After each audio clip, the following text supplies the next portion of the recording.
Hey gang, welcome to Money Talks. I'm Abra founder and CEO Bill Barheit. We have an awesome show for you today. Today we're going to skip the normal kind of market updates, and I'm going to be joined by Abra's new co-chairman, Shervin Pishevar.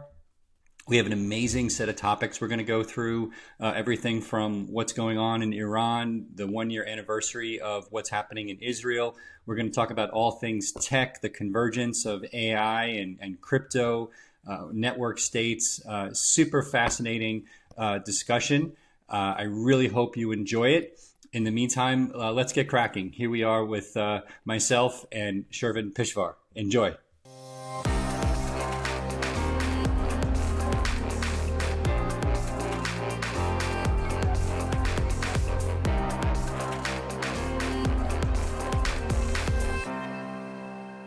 All right, joining us now is Abra's new co-chairman, Shervin Pishevar. Shervin, super excited to have you on Money Talks. Welcome. Thanks, Bill. Excited to join Abra and excited about the future and very excited about our conversation today. Yeah, you're obviously a legend in Silicon Valley. I think a lot of folks in our crypto world may not know you as much. Would love to just kind of dig in on your story and how you got here. So you have a fascinating story. You came with your family from Iran as a Yes, boy, right? when I came when I was 2 years old. My dad had a full ride scholarship at a university in Washington, D.C. So he came to America 1976. And he got his master's degree in 2 years. So in 1978, we went back to Iran, unfortunately, right before the Islamic Revolution. And my dad was Yep. kind of a star rising under the Shah. He probably would have ended up, Minister of Communications and Telecommunications. He was head of radio and television for most of the country. And he was an orphan kid that was just really, really smart and an amazing writer, communicator, journalist, thinker. And so they sent him abroad to train, and then came back, and it was right at the beginning of the Islamic Revolution. So my dad helped a lot of people escape, and then Khomeini put him on the execution list. So my dad had to go into hiding.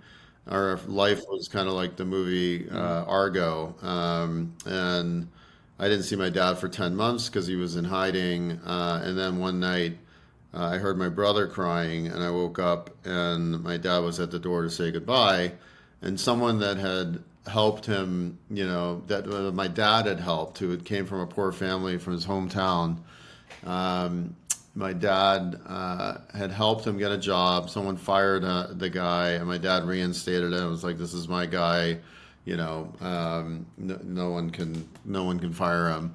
And this guy remembered that, and because of his family connections, he became head of security at the airport in Tehran. So he came to our house and told my mom, "I want to help your husband." And my mom had to be like, "I don't know where he is," and then checked with my dad, "Is this person trustworthy?" And my dad said yes. And so that guy actually met my dad at the airport that night, walked him through security onto the Air France flight. And the last second, security came on the plane, and he thought it was over. His life was over. He's never going to see his family again. And they grabbed somebody like 2 seats behind him, and the plane took off. So yeah, so that was the Oh beginning of our goodness. American journey. We didn't see him for almost 2 years, so we were stuck in Iran. Me, my brother, sister, and my mom. Then Saddam invaded, so I remember vividly like bombs falling into Iran. And I was part of the generation that they were using child soldiers to walk over mines. So my mom was like, "All right, we gotta get out of here." So she worked really hard to find some way to get out, and we finally did, and joined my dad in Washington D.C. And at that point, nobody would hire an Iranian in media because of the whole Iran hostage crisis. And so my dad Yep. started driving a taxi. My mom, who was a teacher for 14 years, became a maid and a cafeteria worker. So I grew up in a taxi, which ironically years later helped me win the Uber deal. Uh, so we always laugh about that. But yeah, Crazy. so that was kind of our How did you beginning. how did you and your family actually get out? So How my did you get out? mom, Did they yeah, my was it dad had to escape the way he did. My mom had to like yeah, convince some bureaucrat, multiple different routes to have compassion and let her out with her two young kids because she was by wow. herself with three young kids. And I remember like in these meetings, I was with my mom and I'd joke with her like, "Mama, I'm big on Mama," and then in Farsi that means, "Mom, should I tell them about my dad?" And she's like, "No, no." God, shut up, son. um, Yeah.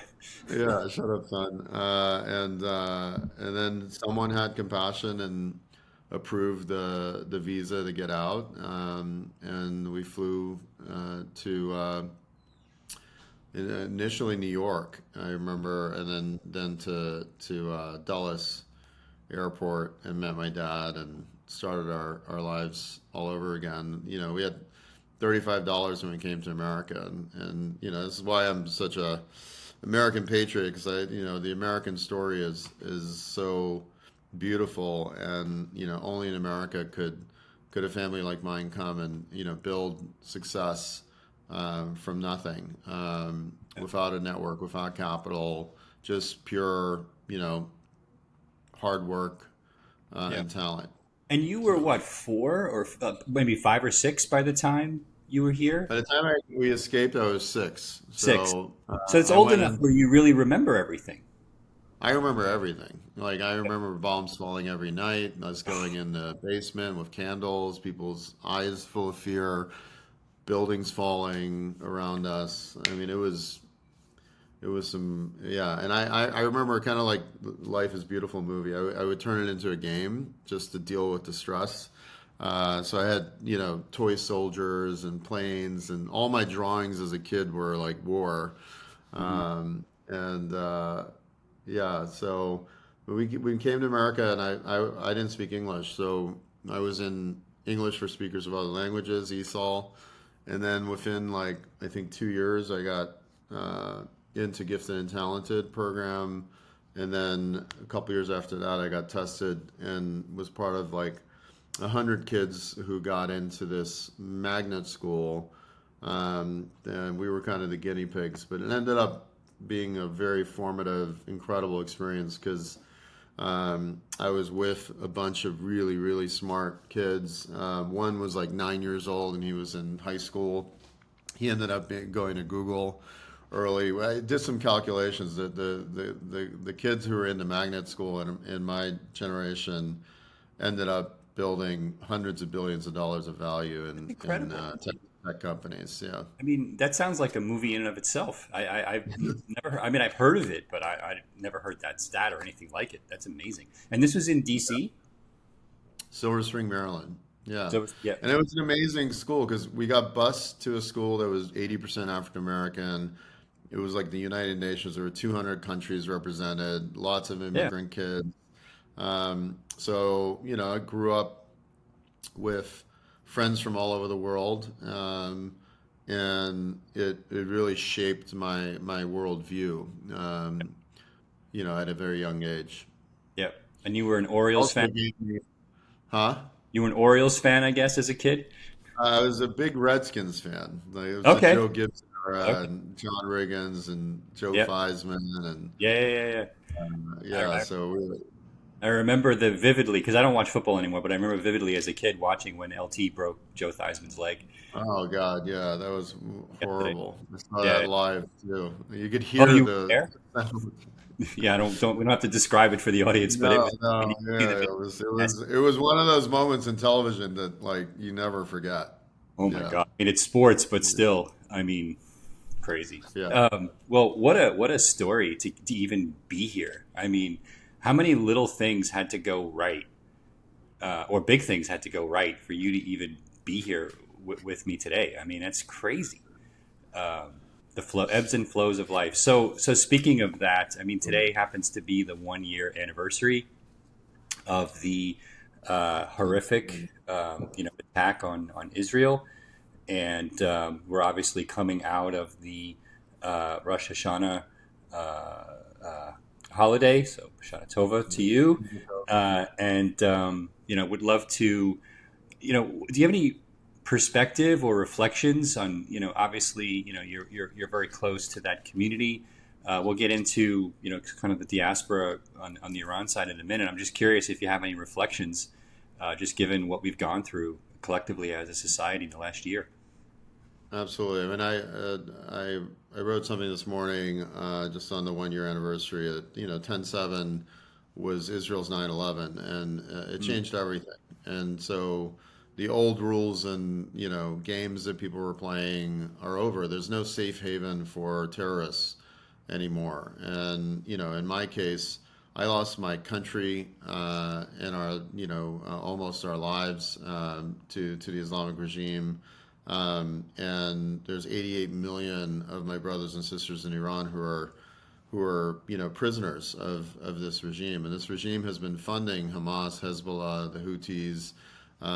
They're basically already a Islamic caliphate. They view these territories as their own, and have used that strategy cynically to kind of surround Israel. And their stated goal is to eliminate Israel. And so this is an existential threat against Israel and the Jewish people, and they need our support. And it's terrifying to see the kind of woke mind virus that has taken over, colleges and in the streets, where people have lost the plot. And they're essentially, there's a lot of like information warfare going on. The Islamic regime has funded almost $1 billion of information warfare to basically convince people that to support their side versus the just side of Been what very what is. effective. I mean, It's very effective, and it's been worked on for decades, and yeah, infiltrating institutions and universities, infiltrating the State Department with agents. This is all known things. yeah. Robert Mueller, for example, who's suspended, should be fired from the State Department. So this is like the way it was in the Cold War, where you had spies and agents and information warfare, real warfare, all of these things happening. And unfortunately, we have in the Biden-Harris administration, an administration that is woke and is leftist and socialist. The Democratic Party has been kind of taken over by the woke socialist left. The Democratic Party that I was a part of from 2008 doesn't, it ceased to exist. It's been completely taken over for cynical reasons in order to win popular votes and retain power. But they've given up their principles. If you look at like Bill Clinton, Obama, like they were basically moderate Republicans. So that's Yeah. why By they today's standards, crossed. absolutely. Yeah, that's why they crossed over and won twice. And you look at Biden and you look at Harris, uh, that doesn't exist anymore. They're definitely not moderate Republicans. No matter how hard, Harris tries to look like a centrist, it's just an act. Yeah. I also think that it probably makes it difficult for other governments. Like I remember in the late '90s, early 2000s, I forget his name, Katami, right? Was the is Yeah. that how you say it? He was kind of Yeah. a reform. I mean, he was portrayed as a potential reformer who was basically shut down by the hardliners, and each Yeah. successive generation has gotten even more hardline now since then. And at the same Yeah. time, you had, like you said, you had a centrist Democrat in Bush. I'm sorry, in Clinton, and Clinton, yeah. probably somebody who came in as a centrist Republican in Bush, over even though he was taken over by the neocons. Yeah. To and you had the impression that even after 9/11, like you could actually have a dialogue, and maybe this would be the impetus for a dialogue, and it just seemed to just crash and burn from there over the Yeah, following that was a couple. short-lived experiment. you know, and they were basically trying to quell the initial protests by the university students Yeah. who they arrested and en masse and shot. And then during the Green Revolution, Obama really didn't step up for the young people of Iran, and we were very close there. Under Trump, um, he was, very hard line on the Islamic regime. You saw what happened with Soleimani. You saw what happened with the sanctions. Pompeo and Trump were very aligned on that policy, and they almost it were almost worked. They almost bankrupted the Islamic regime, and Yep. so they got it down to like 300,000 barrels a day. And Biden and Harris just continued the Obama era appeasement strategy, and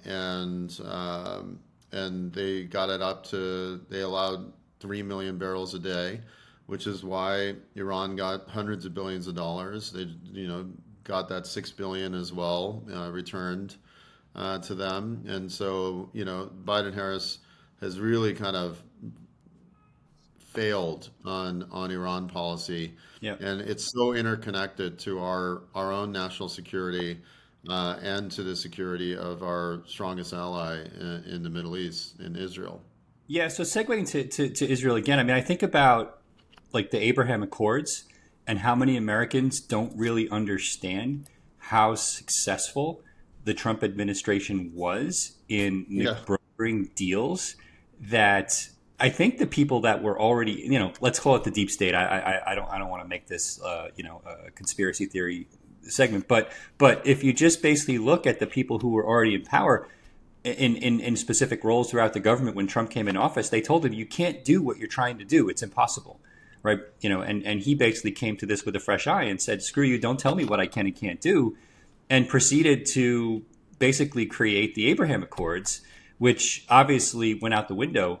I think partially because of the fact that Iran, I look at it like, when Superman isn't facing the sun anymore and he loses all his power, right? And then yeah. all of a sudden he's facing the sun and he's reborn again.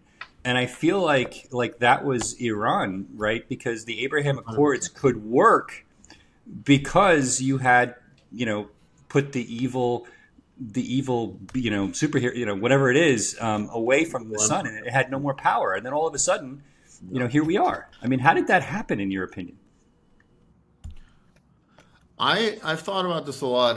What I saw going into kind of during the Obama administration, like I had one-on-one lunch with President Obama in the summer, August of 2013, and I was taking Elon's white paper on Hyperloop to talk to the president about it, and I decided to bring up Iran, and we were close, and I was an advisor.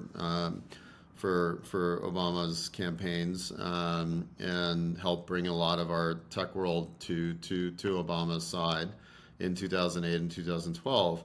And so we're having this lunch, and I bring up Iran, and I say, and he's in the middle of like the whole, beginnings of negotiations around nuclear with the Islamic regime, and I warned him, and I said, Mr. President, a smiling Ayatollah is still an Ayatollah. You can't Right. trust him. And he looked at me and he said, uh, the Wahhabis, that's some medieval shit. Those are his exact words. And what he proceeded to say is like the Iranian, civilization and culture is, very civilized, and, has been around for a long time. And, he thinks he can, have rational negotiations with them. And he said, our intelligence tells us that Iran will be nuclear within a year, which was absolutely false. And that he's kind of forced to negotiate to slow them down from marching on to having nuclear power and nuclear bombs. And that's when kind of my heart sank, because I realized there was a deep disconnect philosophically in approach to the Islamic regime, that appeasing and engaging with them was the wrong tact. And that's really what Trump really understood, what Jared Kushner understood, what Pompeo understood. And so when you have a united administration like the Trump administration, you make a lot of progress. They just needed 4 more years to Yeah. continue to bankrupt the Islamic regime. And so, God's hand has intervened, I think, in the last year, and everything's changed. I Yeah. think Israel is taking on, the Houthis, the Islamic regime of Iran, the Hamas, Hezbollah, all by itself. I Yeah. mean, it's remarkable to It is watch. cool. And the Western world is completely failing.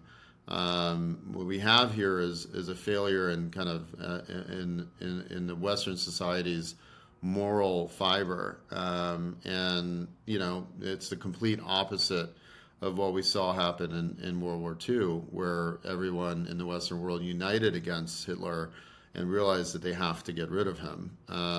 Right now, we're in the pre-Pearl Harbor, moment, for America.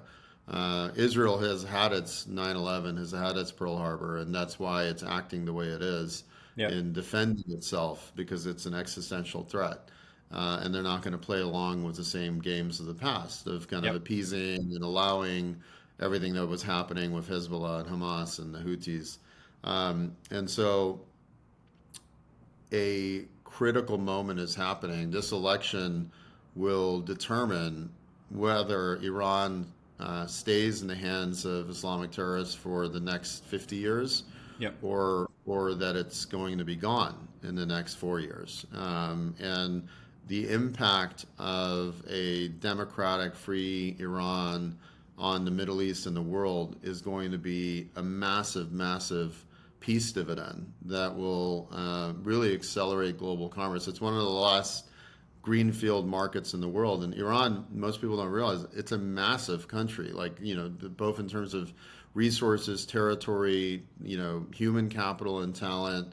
The former king, the Shah, Mohammad Reza Pahlavi, he was very close to making Iran, Dubai plus Singapore Yep. plus in the Middle East. He was Yep. literally just inches away. And unfortunately, we had a president Carter who was like the first woke version of a president in 1976 to 1980.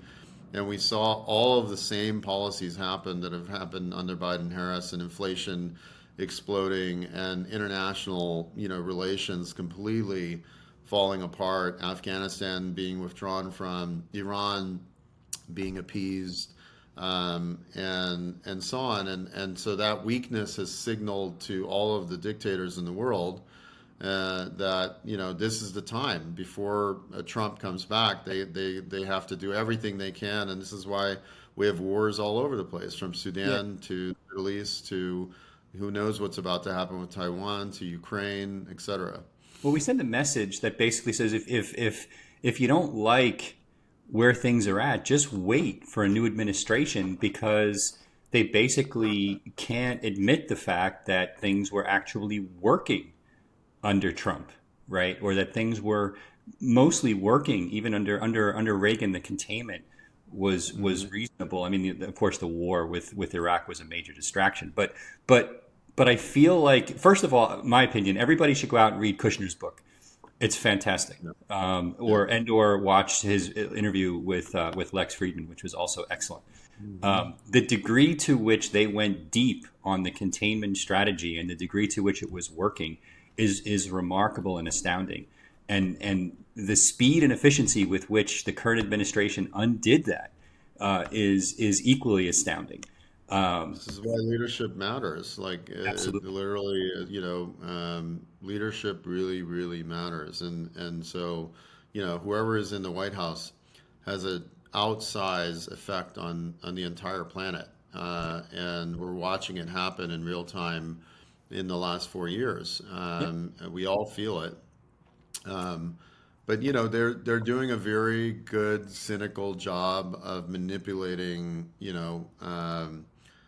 the left, and getting manipulated by the extreme left, and Yep. they've lost control of their party, and that's why. we need new leadership. We need new thinking. And my hope is like with some of the greatest minds in America, like Elon Musk and David Sachs and others, And you. Jacob Felberg, like and yourself, there's an opportunity to have some really amazing people get involved in kind of America 2.0 and rebuilding Yeah. everything. I mean, we need Manhattan projects for AI, for quantum computing, for fusion, for crypto. Like it needs to be fully embraced, and I have a lot of confidence that the Trump administration will be extremely supportive of these innovative ideas and engaging with people like Elon and us to get involved in reinvigorating Hmm. America and rebuilding key sectors and building completely new industries and new sectors in America. We need to bring chip manufacturing back Yep. into America. Like what happened with Intel? Like It's crazy. what happened? Like what Yeah. how did But we at the same allow time, you watch what's happening with NVIDIA and you say, well, it's possible, right? We just need to mostly get out of the yeah, way, right? get I out of mean, the way. yeah, Absolutely. exactly. I mean, it's funny, as you and I have gotten to know each other over the last few months, I find it remarkable how many common interests and also common views you and I have. And we could probably do like a series of shows on each of them. I think one of the things, this is kind of random, but one of the things that I think has been also remarkable in the news lately has been just growing acceptance on, and it's a non-political issue insofar that I hear it on both sides of the aisle, that the amount of energy production that we're going to need to address the needs of AI and other kind of like really big, important technologies over the next 25 years is astounding, right? I mean, it's remarkable how nuclear, for example, went from a pariah to all of Yeah, a sudden Microsoft is turning on 3 Mile Island again, right? And yeah, nobody and you don't hear. I mean, in when I was a kid, there would have been protests in every corner of the country. Not that they would know what they were talking about, but they still would have yeah, been protesting in every corner of the country on this idea that of course, you didn't need that much energy to run a data center in those days. There were no data centers, but isn't it? I mean, I don't know what your reaction to this is, but it seems to me that this is kind of the national imperative, right? China, because of its kind of centralized control, there's upside and downside. My perspective is the upside is they'll build nuclear power plants without stopping for the next 20 years, and no one's going to tell them to stop. There's just nothing you can do about it. On the other hand, the level of innovation can't compete with the decentralized model of the West, where the best, in theory, the best solutions, the smartest people should win, and that cadre of people is now telling us we need a massive investment in nuclear in this country and probably in Europe, where the centralized power shut nuclear down in Germany to win. Right? I have never absolutely. seen anything like that turnaround. Yeah, and I think those moments happen when you're reaching a point of kind of no return. I think it's very obvious to people that the future is going to be determined by sovereigns who embrace AI and decentralized and quantum computing and fusion and nuclear power. All of those things are going to be kind of the lattice upon which we're going to build a new world and a new civilization, and that will be much more stable. So, I'm a pure techno optimist, and looking at what's going on with AI and AGI, this is going to be a Cambrian explosion of innovation and creativity that's going to come out of basically humanity inventing an intelligence that is, hundreds of times more intelligent than humans. Yep. And so the disruption that we're about to see, that we all feel and know, is coming, is going to change everything about our world, every industry, every government, every nation state. It's why you and I are working so hard on the network state stuff. Why we flew to Singapore and spoke and announced ABRA's state product and vision, because it is, incredibly connected to our vision of where the future is going. And the AI data center stuff, like that's the new digital oil. Like being able to have power to power what we need for compute, is the digital oil of the future. And without it, countries are going to be left behind. And so we've got to do everything we can to scale and hyperscale our AGI future. Yep. As you and I both believe deeply, there's going to be billions and billions of new intelligent agents that are going to be sovereign, that are going to have sovereignty, and are going to be as important as any other, human leader and thought leader and thinker and doer and builder. And so we're reaching a point where, the world that we were born into, is being reshaped, and every civilization has this moment. The civilizations come and go, nation states come and go. Nothing is permanent, and especially when you have this level of innovation and disruption. The analogy I make, and I've been writing a book on superintelligence. I studied genetics at Berkeley, and the analogy I make is the same genetic mutations that led to our bigger brains about 1 million years ago, and the same mutations that led to our vocal cords and the invention of language, which then took 50,000 years of humans, speaking and passing on knowledge to then seed our current civilization. And things have been accelerating and accelerating, but those mutations are the same mutation that we just invented for our own intelligence, in artificial intelligence and AGI and quantum computing. And that's gonna empower us to have a collective intelligence, that will be even smarter than the collective intelligence of all 8 billion humans on this planet.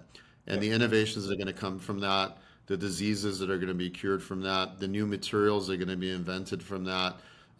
This is going to be the platform upon which we will graduate to the stars.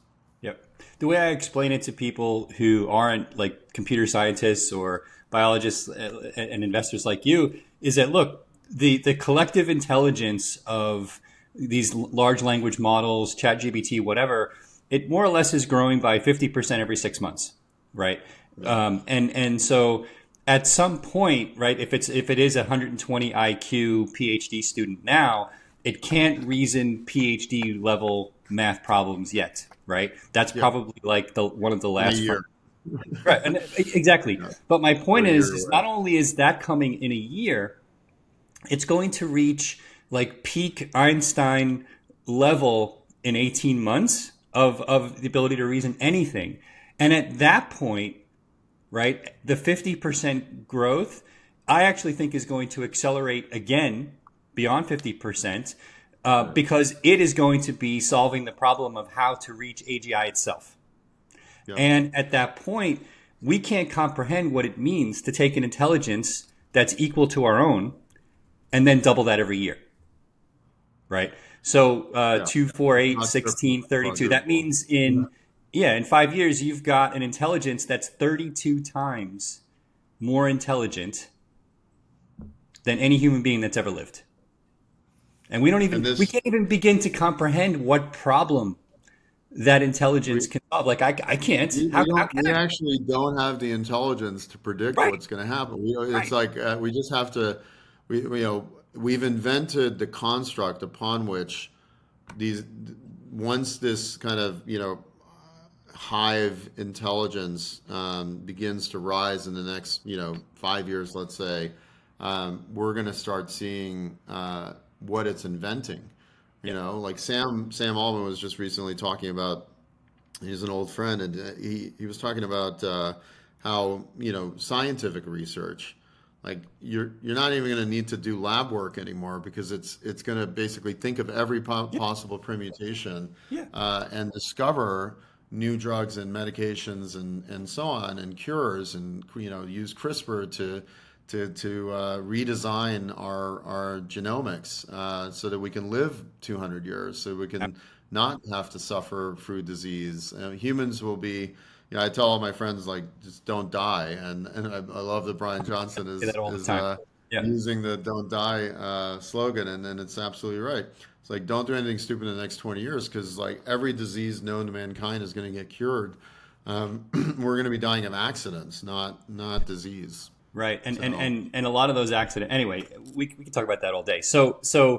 By the way, like even my old NASA days, like we used to run CFD simulations. This is like in the early 90s, and we would spend billions of dollars trying to replace wind tunnels to design next generation aircraft.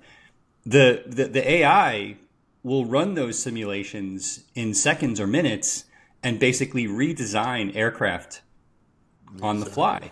I mean, Yep. that's a small little example, but we do spend billions of Yeah. dollars on that as a society collectively, right?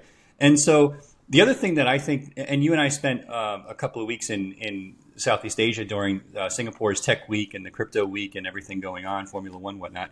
And some of the most interesting, I think, takeaways from me is you mentioned data centers kind of being the oil of the future, is how much interest there is in Indonesia and Thailand and Vietnam in actually building kind of outsourced data centers to take advantage of arbitrage opportunities they have. It was kind of like the BPI, right? When Southeast Asia, Philippines in particular, was emerging as a BPI, business process engineering, interface center of the 2000s because of all of the cheap capital.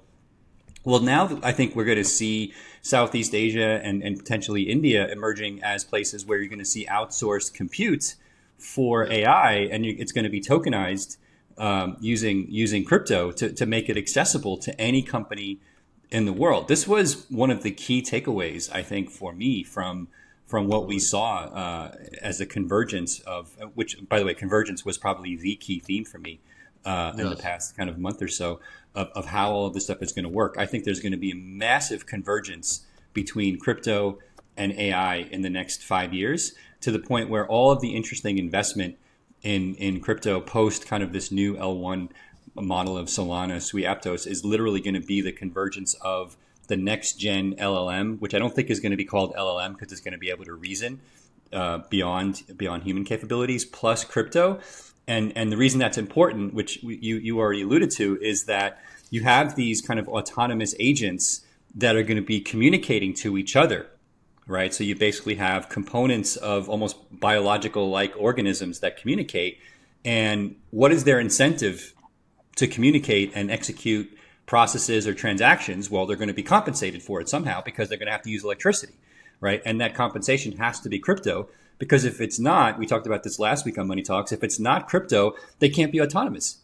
Because if you have to open Absolutely. up a bank account that can be shut off like a striking trucker's bank account in Canada, by definition, you're not autonomous because you're beholden to somebody else to be able to execute your transaction. So I see this like between outsourced data centers, autonomous agents, it's all basically converging, excuse me, in this kind of decentralized model, which This gives me hope that we're not going to be beholden to Apple and Google and Facebook and Microsoft for our AI future. absolutely. Yeah. Um, yeah, no, we're very aligned on that. This is why what we're doing with network states is so important at Abra. Is that I see a world of digital societies as sovereign network states, and these digital societies will be made up of billions of sovereign physical humans, digital superintelligent agents, and robotic sovereign entities in a unified symbiosis. That's the convergence that you're touching on. And we have an opportunity to tokenize superintelligence and AGI and network states and create a new monetary system where we can create a new reserve currency based on the principles of Bitcoin, digital societies, network states, and superintelligence, AI compute resources. So that interconnectedness is something like we're at the cusp of that, and I think we realize the implications of it, and Abra is going to play an important role. Edison, my fund, and Edison Labs, which is our venture studio, We're going to be doing some fun collaborations on joint ventures and so on that we'll talk about in the future that is all interrelated with this. We're going to tokenize the network state as kind of the beginning of that, but it's incredibly exciting. These are foundational days. So let's segue into a few minutes on the network state concept. So how did you kind of discover? I know you've been close with Balaji for quite a while, and you guys are longtime friends. And so, what's your history in terms of like being part of the network state movement? I mean, I know, but I would like everybody Yeah. to know. Uh, it's a fun story. I mean, 2012, I went to lunch with Joe Lonsdale, who's a dear friend and ally, and he was my kind of founding vice chairman of Hyperloop. Hmm. And so we got to know each other really well, and we would have these kind of intellectual conversations. And we were at the Rosewood for lunch in 2012, and I said to him, "Hey, what about like us building new nation states, new city states with sovereignty, where citizenship is ownership, and that we can tokenize it, use crypto to create, currencies in a financial system that's decentralized."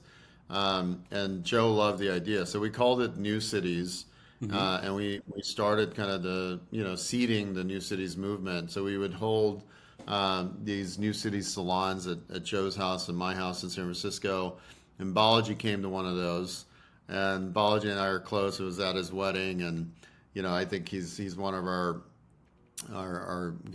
smartest tech philosophers, like him, Naval, Elon, and so he started thinking through the implications of this idea, and he wrote a book called Network States, which is kind of the evolution of the New Cities idea. So we created a group, a WhatsApp group that's called Startup Cities. And we've basically seeded a whole new industry, and now there's hundreds of companies. There's pop-up, network states going, around the world. There's digitally native network states like Praxis, where I've become vice chairman of, which is the largest network state by membership. And they're in the middle of finding physical land to build their kind of sovereign city state.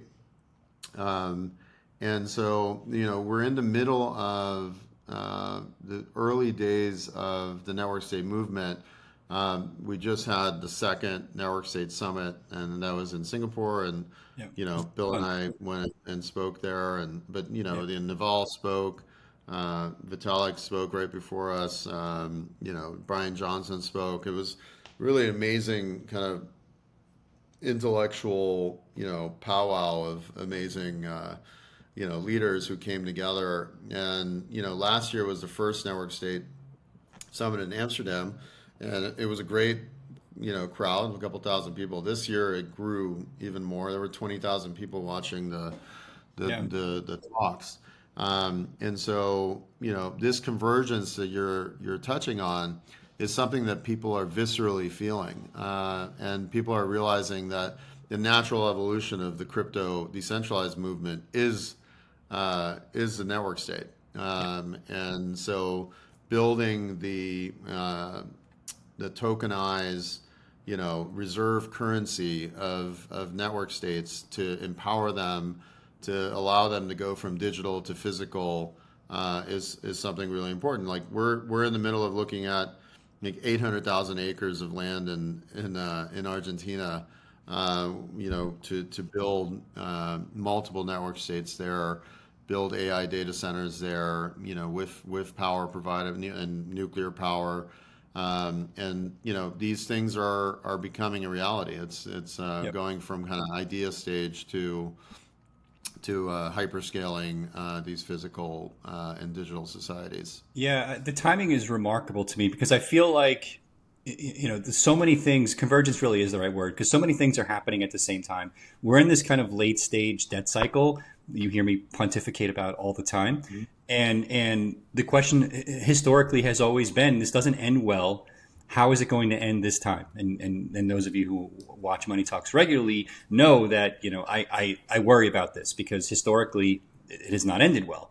And I think this time is very different, right? I'm a big believer in saying it's not different this time, but this time it's not only different, it's extremely different, right? We have the internet, we have artificial intelligence, we have a massive growing movement towards decentralized systems, we have a growing distrust of the media.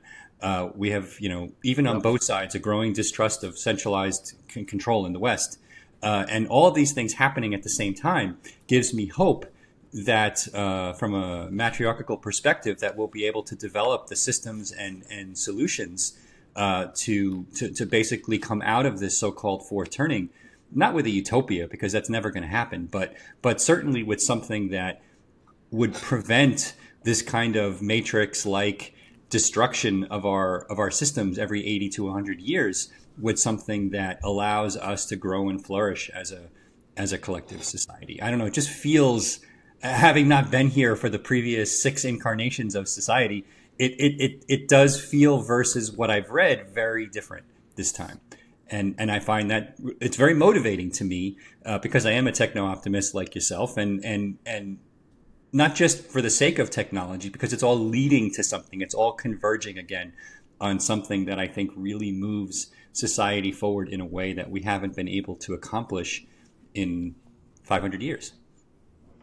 So, And we gotta get rid of this kind of woke, negative view when people say techno, and technology, because like technology has affected humanity and our evolution from the very beginning, from the invention of fire to the invention of tools, and that's technology. Like there's no, those were the early versions, and the invention of the wheel, the invention of the printing press.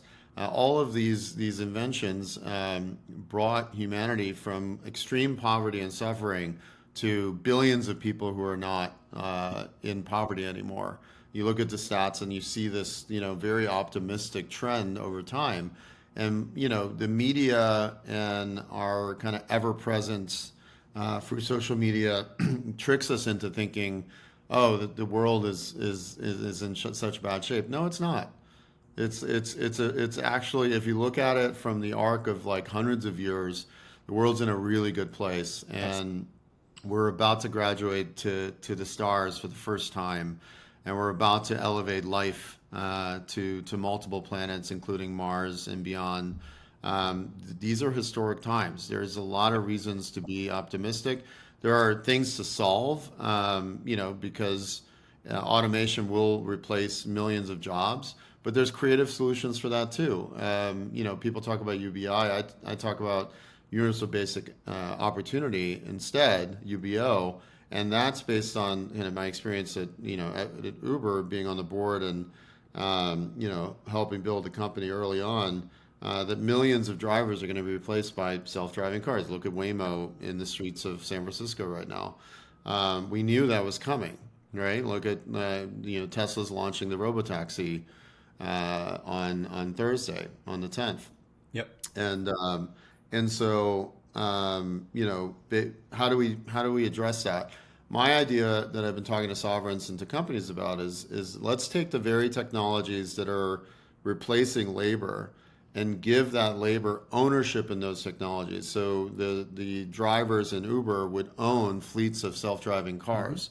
No one company can afford to subsidize trillions of dollars of new self-driving cars.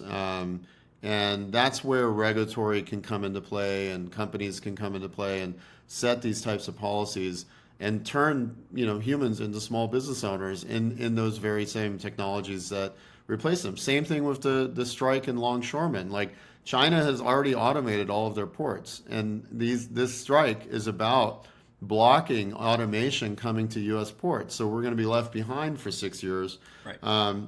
But there's a way to think creatively about this, and that's why I say it's important for our generation to start getting involved in government, because we can help bring these types of ideas. The longshoremen should own pieces of the automation technology, and become owners in that technology stack. There's a way to solve all of these. We just have to be creative. So my theory, and I've talked about this on Money Talks before, is that the next generation of what you're calling robo taxis are actually going to own themselves, and they're Yeah. effectively going to be autonomous agents. And you can basically buy tokens, right, that allow you to have collective ownership in different cars, but basically they own themselves, and the cars distribute pieces of income back to the token holders, and then the tokens actually is where the value is derived, and then the car keeps a piece of whatever income it generates by driving people around in order to charge itself, Exactly. drive itself It's to just like the owning a and stock and getting dividends like that. exactly, That exactly. this system can distribute dividends to millions of people. That, yep. Yeah, Yeah, absolutely. and I think you're going to see a whole new ownership economy that completely replaces kind of the way we traditionally think about work and quality of life, et cetera, et cetera. We're going to work, but maybe I'll use the Star Trek, Jean-Luc phrase. We just work to better ourselves, which would obviously be, not utopian, but certainly an improvement versus, where we collectively are today. And And, I think and it's super and exciting. get our time back. Like I'm a YG now, a young grandpa, and my granddaughter Aurora is 21 months old, and she's the light of my life, and I want to spend more time with her. I flew all the way from Tokyo to Miami for 2 days to see her because I missed her, and my rule is not to be away for more than 2 weeks because she's changing all the time. But we need our time back. We need to go back to the village and back to our families and our communities. We've been the robots. We've been turned into a labor force that has worked, countless hours and away from our families. And everyone that misses those foundational days with their children regrets it. And so we can live in a society that is much more family, and community centric, and frees us to be human again. Yep.